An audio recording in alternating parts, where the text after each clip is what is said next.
ไปดิทุกคนไปดิเอฟซีตอนนี้พวกเขาไปเขตเมืองเซโปนเขตบ้านผาแดงผาบ้างนั่นแหละผมยังไม่เคยได้ไปนะเดี๋ยวไปวันนี้ก็มีเบาโหลดพาเลาะเดี๋ยวคุยคนมักเลาะนะอันนี้อยู่เมืองเซโปนแขวงสวรรณเขตเขาบอกเล่าวเขตชนบท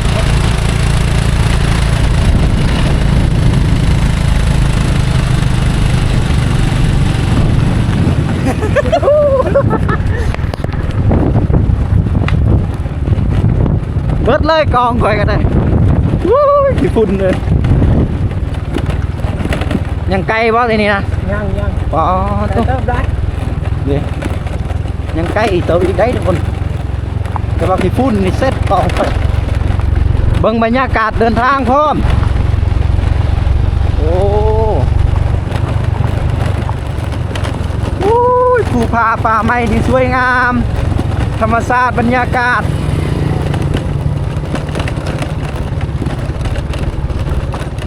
เป็นชนเผ่ายังส่วนลายทางนี้ชนเผ่าตรีบรูโอ้บรูตรีอ๋อเผ่าสิได้เรียนรู้ประสบการณ์ใหม่ๆไปวัฒนธรรมใหม่ๆทุกคนไป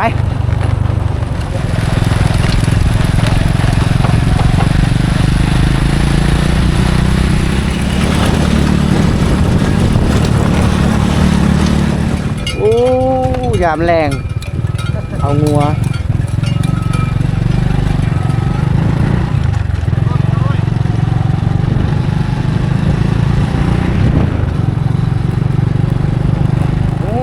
ทีมงานเฮาทุกคนเลย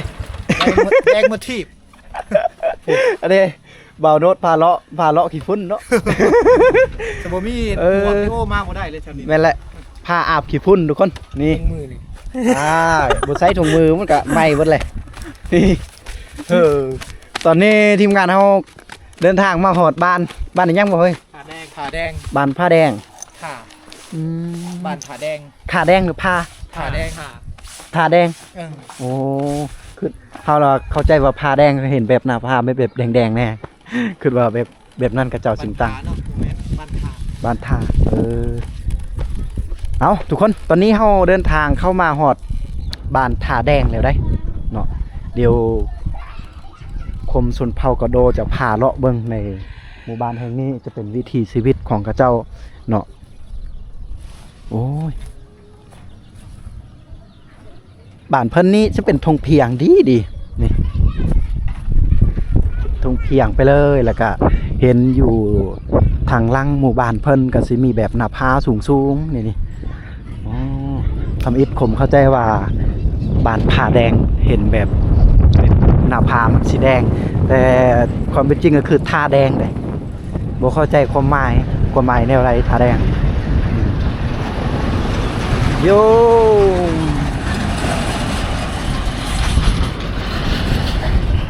นี่แล้วบาทนี่คือ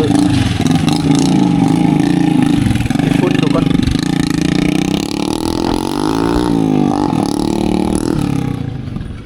โอ้รถไถก็เจ้าอันนี้คือสาเหตุที่ว่าต้นตัวของทีมงานเราเต็มหมดเลยที่ฝุ่นเพราะว่ารถใหญ่และรถจกหรือว่ารถไดโคนไปทางหน้าพุ่นกำลังเริ่มอัปเดตเส้นทางใหม่ๆเขาสิปูยางไปเขตชนบทพุ่นละโอ้บ้านผาแดงนี่ไขว่ลายขนาดเลยบุหัวจักเจ้าของเลยถ้ามีแต่ผู้นึงเป็นเจ้าของห่วยซ้ำสีเช็ดทีและบ้านนี้โอ้ยนี่เขื่อนแบบยาขายคือชนเผ่าตะโอยชนเผ่ากระโดเฮ้ยเขตชนบทเฮามักเห็นว่าเขาเจ้าหยองก้อนหินจังซี่แบบทั้งคือบ่เห็นเขานะเขาน่าจะไปสวนไปให้ไปนาเขาเจ้าบ่ค่อยสู่อยู่ได้ครั้งแรกในชีวิตที่ได้เข้ามาเขตชนบทเมืองเซโปนแขวงสวรรณเขตมาลินมาเที่ยวมาถ่ายทำมาถ่ายวิถีชีวิตมาเบิ่งเขื่อนซานบ้านแป้นเพิ่นคมกับบุเคยไปแต่ไปกับเบาโนดพาเลาะเพิ่นพาไปพาเลาะทางนี้ โอ้ยบ่อยากบรรณาเลยสิฟุตนะบ่มีหยังเดี๋ยวคมจะข้ามไปเส้นทางไปทางนั้นนะทางนี้ถือว่ามันบ่ได้แล้วบ้านเพิ่นนี่ทุกครอบครัวเฮือนก็จะมีห้องน้ำใส่นะ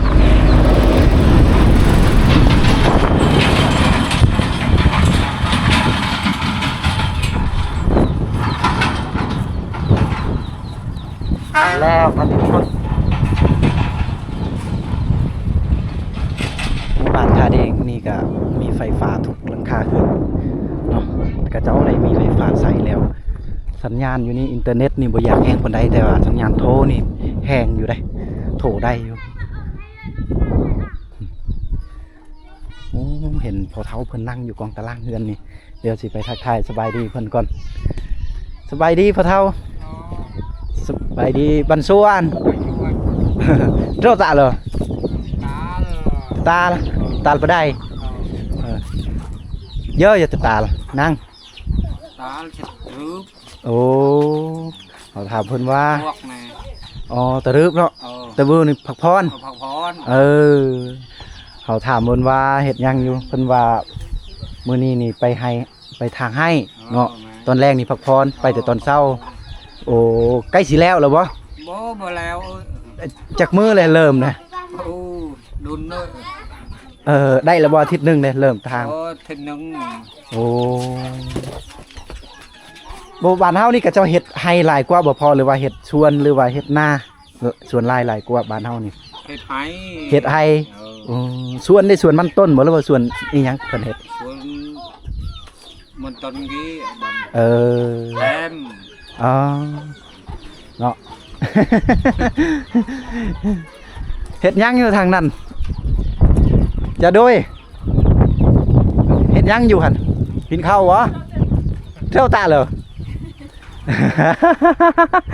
ทางนี้เป็นภาษาอีหยังทางนี้ภาษาตรีบ่ภาษามังกรตรีบ่เฮาน่ะตีเอ้ยตีว่าบ่คือกันอีหยังอันนี้แกนอีหยังอันนี้มักแตงอ๋อในมักแตงเอาไว้ปลูกบ่โอ้เพิ่นจะไว้เก็บปลูกอันนี้เด้เป็นยังไงนี่เดอแจกับเพิ่นคือสิเอาไว้ต้มน้ำอุ่นน้ำอุ่นน้ำร้อนบ้านเฮานี่มีน้ำแบบน้ำบาดาลหรือว่าน้ำก๊อกบ่ใส่หรือว่าใส่แบบน้ำแบบใดบ้านเฮาน้ำเซน้ำห้วยนี่นะน้ำห้วยน้ำตื้อเดอะช้างไงอ๋อในนะโอ้บ้านเพิ่นใส่แบบน้ำช้างขุดเอาน้ำช้างนี่เพราะว่าเขตนี้มันค่อนข้างจากแห้งแล้งแดเนาะถ้าสีซอกห้วยมันไหลหรือว่าเซ่มันก็สิบ่มีปานใดเด้ต้องได้ใส่น้ำแบบสมัยโบราณแน่จักหน่อยเนาะสุดยอดเส้นนั้นจักคนละอยู่ในเฮือนนี่แบบอยู่นำกันอยู่นี่จักคน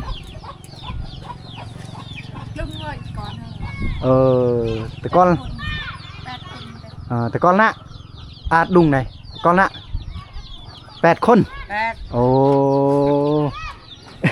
ตายชายจำได้ฮะไปเฮ็ดชวนนั่นอัดติดไรเขาไปอยู่ให้หมดเลยเพราะว่าชาวบ้านเพิ่นเฮ็ดให้เนาะหรือก็เลยไปอยู่ให้ไปทางให้ไปทางชวนเนาะเอาขอบใจหลายๆนี้เบิ่งนี่คันได้เพิ่นขึ้นเฮือนนี่ทุกคนก็บ่แตกต่างหยังกับเขตชนบทเขตสารวันเขตเมืองสมวยเขตเมืองตะโอ้ยพุ่นแต่ว่าน้ำอันนี้มันเป็นน้ำอีหยังอันนี้น้ำช้างดูดเอาโป้มเอาน้ำโป้มแบบโป้มน้ำช้างนี่ใส่ได้เอาเนาะเพิ่นสิใส่ได้เด้น้ำเพิ่นว่าต้มกลางต้มน้ำเมื่อกี้สิเฮ็ดแบบน้ำสุกได้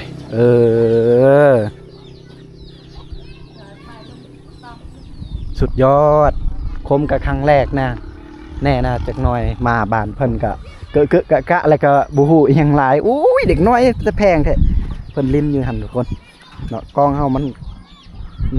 เบิ่งบ่ได้เนาะมันไกลโพดคุณซูมเอาโทรศัพท์นี่มันได้บ่คือตะแพงแท้เด็กน้อยกำลังเล่นกีฬา สายไฟนี่มันห้องเจ้าก็เจ้าดูดน้ำอยู่หันโปมน้ำเอา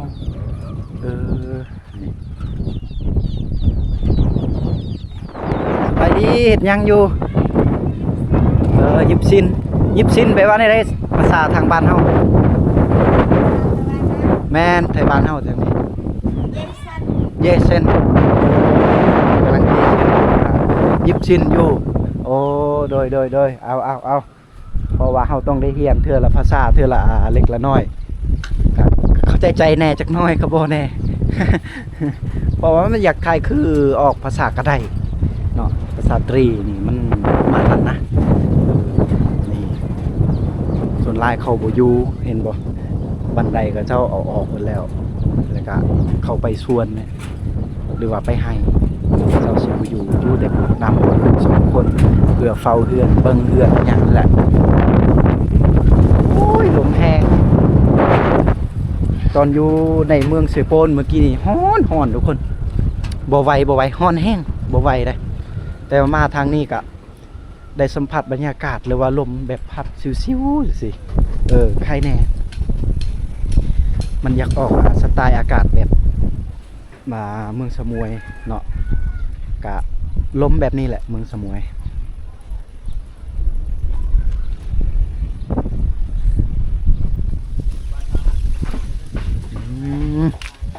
บรรยากาศก็เย็น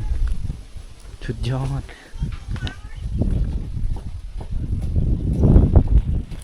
หมู่บ้านถาแดงผมกับบุเคยมาในจังหน่อยวันนี้จะเป็นบอนตากเครื่องเลย บอนเกาะเครื่องของชาวบ้านเพิ่นของบ้านหลังนี้เอาหลอดเพื่อนเอาหลอดได้มันกับบพิษอีกอย่างดอกนี่น้ำโปมเบาะเพิ่นว่าเพิ่นกระสีโตงเอามาใส่บนนี้หรือกันนี่จะเป็นผักที่เพิ่นได้ปลูกจ้าเบิ่งผักก่อนนี่งามสุดยอดงามแห้งไปก็จะใส่แบบขี้สัตว์หรือว่าขี้แพะมันก็สีงามผักมันจ้าสบายดีจ้าโอ้เห็ดดามคอนตี้วะโอ้กากเอ้ยนี่ทูกระเจ้าเงินได้กากเลยอันไหนล่ะเก้าเลยอันเก่าตัวนี้จะเป็นตัวเก้าเลยมันซื้อมาแล้วเขาใส่งานมันใส่งานลายเนาะใช้งานลายใส่งานลายมันหักเลยกับแป้งเอาไม่อีสังตัวนี้ไม่ยมไม่ได้มันนกไม่นี่เนาะเอาก็พอได้ประคองไว้พอได้ใส่ฉุกเฉินดีกว่าที่ว่ามันใส่งานบ่ได้เลยหลักครัวนะหลักครัวเฮ็ดสวนวะแม่นแหละโดยก็ทางบ้านเฮานี่เฮ็ดสวนอีหยังสวนมันต้นหรือว่าสวนแบบไม่วิกไม่ซักสวนมันต้นสวนไม่วิกแน่โอ้โดยบัดนี้ชวนกับไฮนี่เฮาเฮ็ดตัวใดหลายกว่าบ่เจ้าบ่เฮ็ดนำกันเลยเด้อ๋อแบบค่าสิว่า100ก็50เนาะเฮ็ดไฮก็50เฮ็ดชวนก็50บ่เฮ็ดนำกันเลยเฮ็ดนำกันเลยสิว่าแบบชักเข้าแน่ปลูกไม้แน่ปลูกไม้เลยบัดนี้ปลูกไม้เลยโอ้ดีได้บางหมู่บ้านนี่ก็เจ้าถางให้แล้วก็แล้วเลยนะบ่สนใจในการปลูกไม้ต่อนะแต่ว่าบ้านเฮานี่เฮาทางให้เรียบร้อยวันนี้ปลูกต้นไม้ต่อเลยมันก็ปลูกนำกันเลยมันก็สิรักษาแหล่งธรรมชาติไว้บัดนี้โอ้เอาชมเชยเฮานี่เรียบร้อยเนาะบัดนี้เนาะมันมาซ่อมแซมแน่จักหน่อยก็ใช้งานได้แม่นแหละว่าบ้านเฮาบ้านท่าแดงนี่ประมาณจักครอบครัวบ่เด้โอ้40ปลายพุ่นละโอ้45ครอบครัวเว้าภาษาคือกันหมดเลยเนาะภาษาลาวเทิงนั่นแหละโอ้ภาษาลาวเทิงแม่นภาษาตรีบ่ภาษาตรีเฮาโอ้กินข้าวว่าจังได๋จะโดยเจ้ากินน้ำบ่เด้น้ำก็ไม่เด้ออ๋อค่ะเฮาไปให้ไปปะไชไรปะไชไรโอ้ขอบใจหลายๆเจ้าขอบใจหลายๆที่ได้สอนภาษาให้คมนะแล้วก็ให้พี่น้องที่ได้รับฟังได้รับชมนะขอบใจหลายเด้อโอ้ทางนี้เพิ่นกำลังสิเฮ็ดหน้าบ่แม่นแหละโอ้กำลังดุดหน้าเนาะ เพราะว่ามันเป็นทุ่งเพียงกะเฮ็ดนาได้ทุกคนยามฝนก็พอได้มันเก็บน้ำเฮ็ดนาโอ้โหบ้านเพิ่นนี่ในการปากันเว้าในการสื่อสารกับแขกคนกะน้อยคนที่ว่าขี้คุยกะบางคนก็คือว่าแหละบางคนก็ขี้คุยแน่บางคนก็ส่วนหลายสุดยอดแห่งความสุดยอดแต่กระหยามนี่ยานี่มันแห้งแรงไปหมดเลยตายไปหมดเลยเห็นดิหรือว่าจากหน่อยยานี่มันก็กลับคืนได้ตายแต่อยู่ทางเทิงหากแต่มันบ่ได้ตายจนไหนมันก็งามคือเก่ามันกำลังเข้าสู่แบบฤดูใบใหม่นี่ยังเปิดอันนี้เดือน3สิเข้าเดือน3ฤดูใบไม้ล้นบ่หรือใบไม้ปงคมกับบุฮูกันโอ้ทางนั้นจะเป็นโรงเรียนได้ทางนั้นเลยบ้านเพิ่นนี่มีโรงเรียนแล้วสบายดีเจ้าโอ้เป็นไงเฮ็ดไร่เฮ็ดนาแล้วหรือบ่ยามนี้เฮ็ดไร่ตะไคร้ยังหรือบ่หรือว่าทางให้เรียบร้อยหรือว่ายังบ่ทันแล้วยังทางเทิงพุ่นเลยก็เจ้า ลูกหลานไปชวนเมิดบ่ยังโอ้มาแต่ให้แหละโอ้โดยขอบอกขอบใจหลายๆเพิ่นอยู่ทางเทิงพุ่นน่ะโอ้ได้ยินเสียงไฟนี่โอ้ผมบ่กล้าไปไกลเลยอันตรายเลย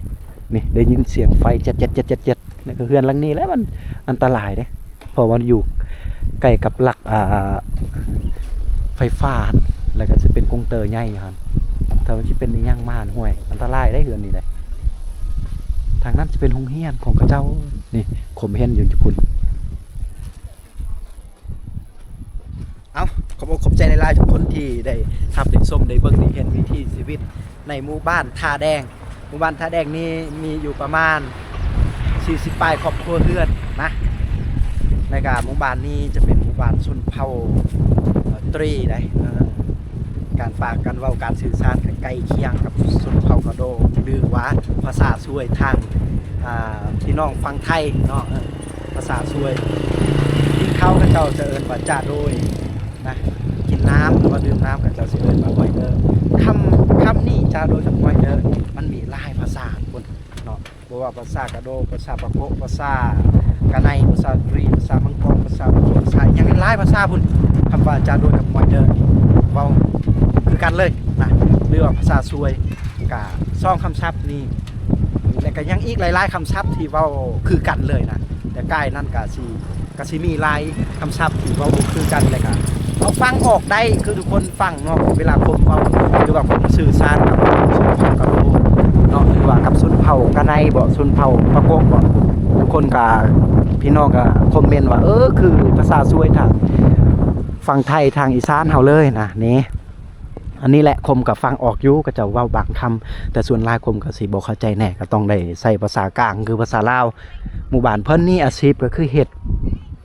ไร่แล้วก็เฮ็ดสวนเนาะเฮ็ดสวนน่ะมันต้นแล้วก็สวนไม้วิก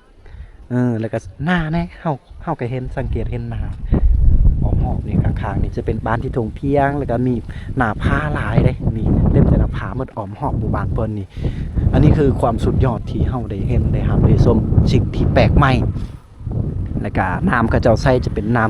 ำโปมหรือว่าน้ำสร้างกระเจ้าก็ได้ใส่ได้นะ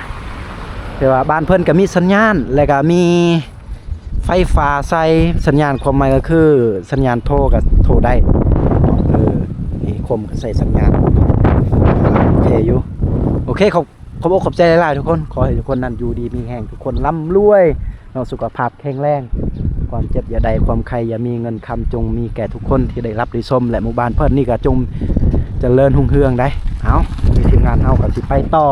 หมู่บ้านข้างหน้าเฮาจะพบหมู่บ้านใดเฮาสิอัปเดตให้ทุกคนอีกได้รับได้ชมไปกันเลย